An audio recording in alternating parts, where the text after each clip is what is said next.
Result compile हो गया है, I need to announce the results, please तशरीफ रखें। 174 members have recorded their votes.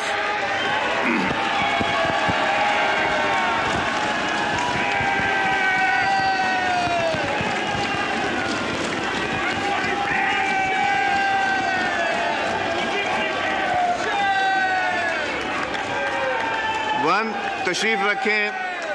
174 members have recorded their votes in favor of the resolution.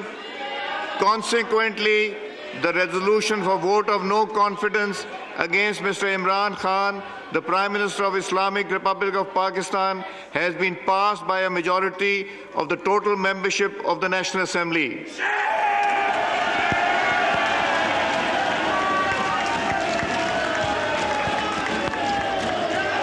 आज